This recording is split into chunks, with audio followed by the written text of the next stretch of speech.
Para pendahulu kita mengatakan bahwa kemerdekaan Republik Indonesia ini adalah atas berkat rahmat Allah. Lihat dalam Undang-Undang Dasar.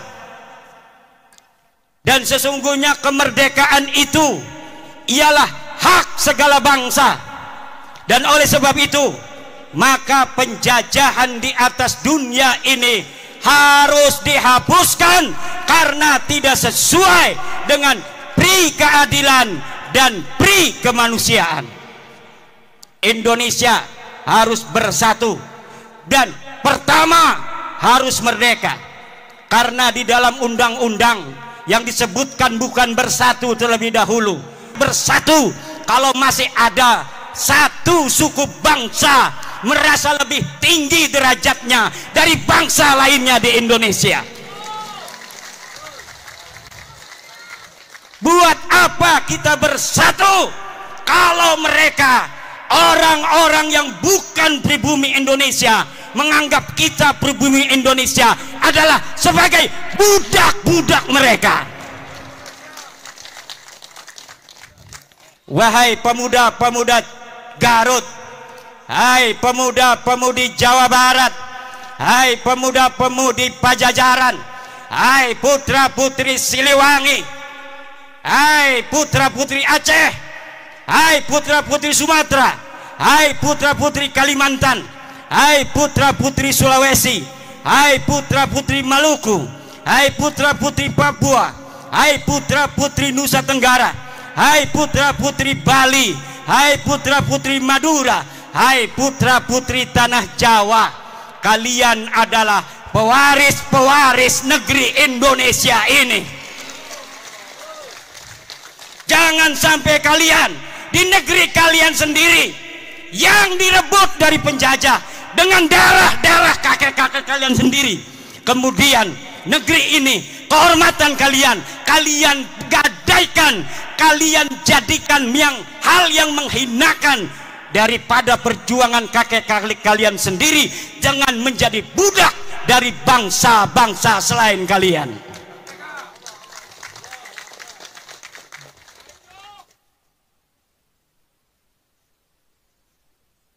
Tidak boleh dalam negara yang disebut Negara Kesatuan Republik Indonesia ini orang Jawa Barat merasa lebih baik daripada orang Jawa Timur. Tidak boleh. Kita adalah sama. La fadla li Jawa Barat ala Jawa Timur, wala li Jawa Timur ala Jawa Barat.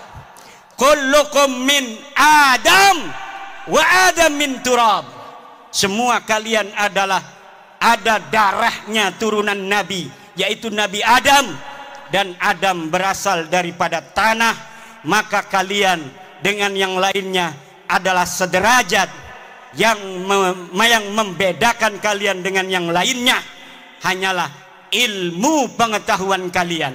Yang membuat kalian mulia adalah takwa kalian, bukan nasab dan darah kalian.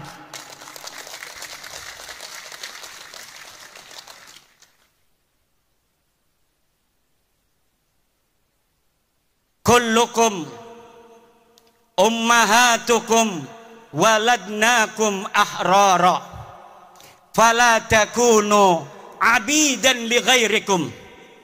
Ibu-ibu kalian melahirkan kalian dalam keadaan merdeka, maka jangan sampai kalian menjadi budak-budak dari selain kalian. Di hadapan Allah kita adalah sama. Tidak boleh di dalam Negara Kesatuan Republik Indonesia, tidak ada di dalam ajaran Islam ta'lihul inas wa ta'nisul ilah. Tidak ada menuhankan manusia dan memanusiakan Tuhan. Yang ada adalah kita wajib untuk tunduk dan patuh hanya kepada Allah Subhanahu wa ta'ala. Kita diperintahkan oleh Allah hanya taat kepada Allah dan taat kepada orang-orang yang diperintahkan oleh Allah untuk kita taati. Siapa dia? Atiullaha wa atiur rasula wa ulil amri. Taatilah Allah, taatilah Rasulullah, dan taatilah orang yang mengurus kalian. Walaupun dia bukan keturunan daripada Raden, kalau dia jadi RT wajib dia ditaati karena dia adalah ulil amri.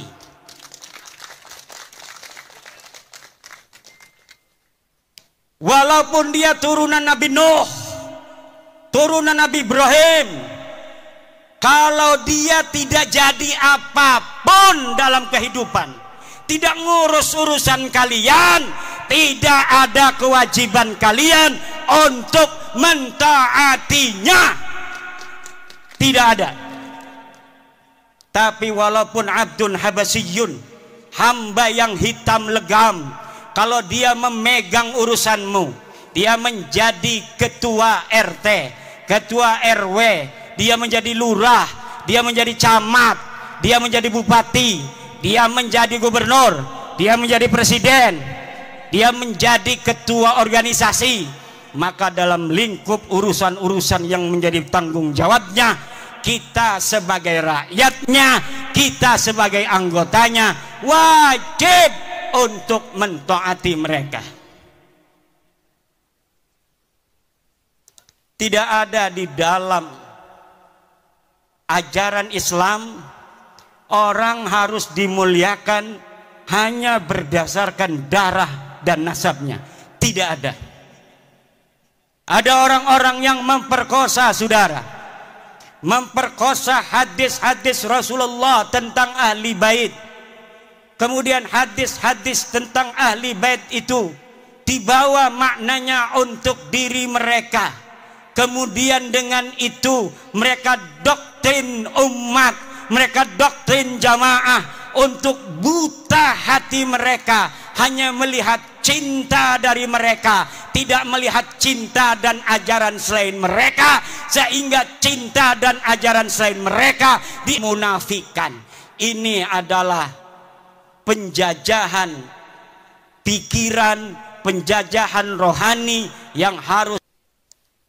Saya permisi minum dulu.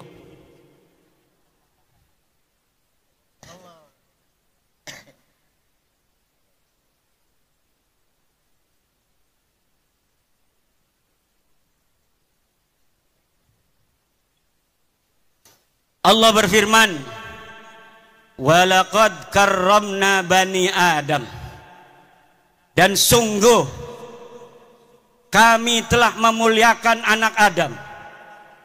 Allah lah yang telah memuliakan kalian, wahai orang Garut, wahai orang Limbangan. Maka jangan hinakan kalian di hadapan siapapun atas nama apapun, kecuali di situ ada perintah Allah Subhanahu wa taala. Kehinaan yang diperbolehkan adalah kehinaan di hadapan orang tua kita.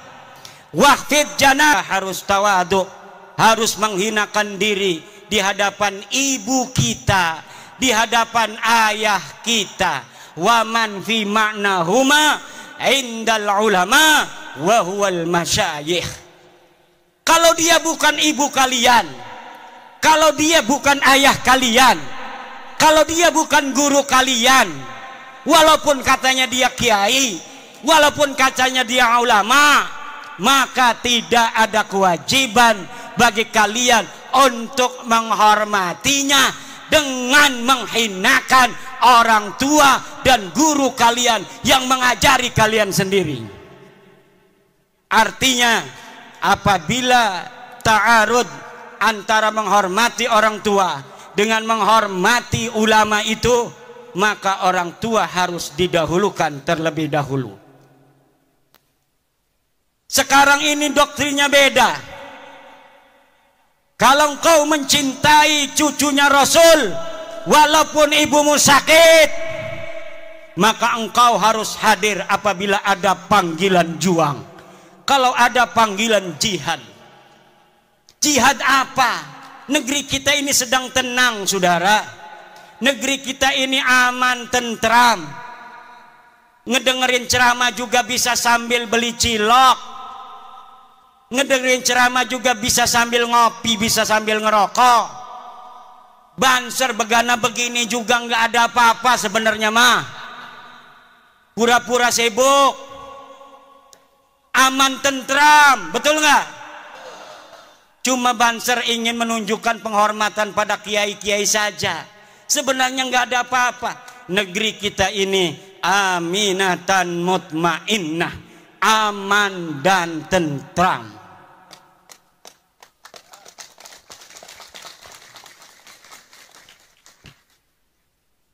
Ini pelajar-pelajar Ibnu kenapa ngeliatinya begitu? Apalagi mikir ini punya istri belum ya?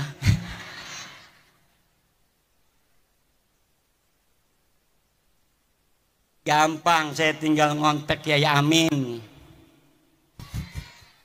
Ya iya. Saudara-saudara kaum muslimin rahimakumullah. Yang terjadi hari ini adalah orang-orang yang memegang mic, tapi dia tidak memegang hati. Dia asal bicara, walau kadangkala menyakiti ratusan juta bangsa Indonesia. Bagi yang cinta pada dia karena sudah buta, mereka membenarkan mereka. Karena yang diajarkan adalah kebutaan.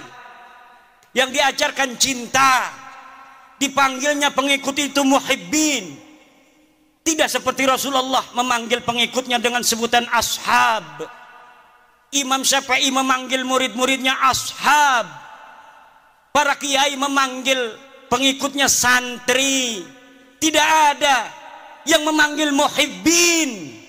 Para pecinta itu tidak ada, saudara. Muhibbin itu buta, karena sehingga yang menjadi pengikut mereka amat disebut ashab.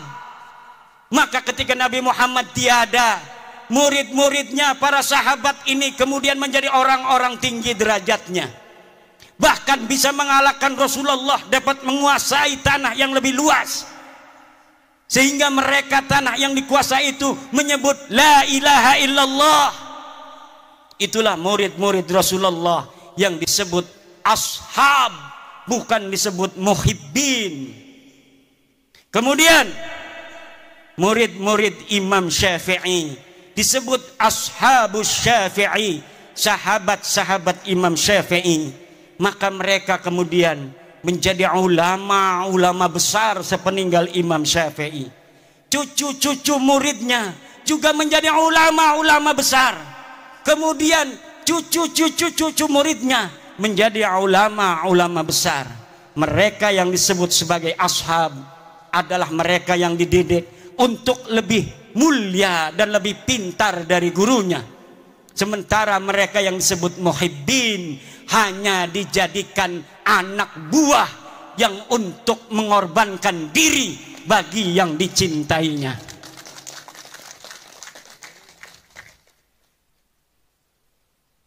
Saudara-saudara kaum muslimin rahimakumullah. Apalagi mereka yang berceramah di media-media sosial, di hadapan-hadapan publik, belum pernah riyadhah hati, belum mencapai syarat yang sempurna. Syekh Abdul Qadir Jailani mengatakan, la yambaghi li faqirin ayyatasadda wa yatasaddara li irsadin nas illa in a'tahu Allahu ilmal ulama wa siyasatal muluk wa hikmatal hukama. Tidak segarutnya, layam bagi itu maknanya tidak segarutnya. Kalau orang Jogja tidak seyogianya. Kalau orang Banten tidak sebantennya. Kalau orang Cigawir layam bagi tidak segawirnya. Li fakirin, untuk seseorang untuk berceramah di hadapan manusia kecuali dia telah diberikan ilmunya para ulama, politiknya para pemerintah, dan hikmahnya para aulia-aulia Allah. Kalau orang telah memiliki tiga, pertama dia adalah ilmu dari para ulama, dia telah pantas berbicara karena sudah banyak ilmunya, dia sudah ta'lim puluhan tahun di pondok pesantren, kemudian dia mengerti siasatul hukama, politiknya para pemerintah. Kadang-kadang politik itu li siasatin nas, sesuatu yang kelihatannya tidak baik untuk satu kelompok, tetapi hal itu manfaat dan maslahatnya baik untuk masyarakat yang lebih luas. Pemerintah kadang-kadang harus melakukan hal-hal yang demikian. Yang ketiga adalah hikmatul hukama. Dia harus mempunyai hikmahnya para aulia-aulia Allah, kasih sayang dan cinta di hati. Tidak setiap ilmu itu saudara bisa untuk diberikan di hadapan publik seperti ini. Yang harus diberikan ke hadapan publik seperti ini adalah apa yang menggerakkan mereka untuk mendekatkan diri kepada Allah dan menghilangkan perbudakan pikiran yang menggelantung di hati-hati masyarakat, sehingga pencerahan itu akan membuka dirinya untuk menjadi manusia yang merdeka, manusia yang betul-betul tidak menjadi budak daripada manusia lainnya. Saudara-saudara, sebenarnya saya ingin lama untuk berceramah, tetapi suara ini karena saking semangatnya di negeri sendiri, karena saya walau dari Banten, tapi ada kata orang tua, ada silsilah nasab ke Bandung, Garut, dan Sumedang Larang. Kalau di DNA, kalau berani DNA ya, berani nggak tes DNA? Berani nggak tes DNA? Berani nggak tes DNA? Kalau kita dites DNA, maka orang Banten dan orang Jawa Barat, di dalam darahnya, di dalam tubuhnya ada darah Prabu Siliwangi yang mengalir, saudara-saudara. Kalau diurut dari nonong-nonong, neng-neng yang duduk ini, dari dirinya sampai Prabu Siliwangi, lihat ada berapa leluhur yang telah mati di medan juang. Ada berapa leluhur yang telah mati syahid dalam mempertahankan tanah Pasundan dan Jawa Barat ini, dalam mempertahankan Indonesia Raya ini, saudara. Maka kita kalau ada tes DNA diperintahkan oleh Gubernur Ridwan Kamil, turunan Sunan Gunung Jati, hei orang-orang Garut, tes DNA, aing hayang nyaho siap keturunan saha, siap ente tes DNA, siap ente tes DNA, siap ente.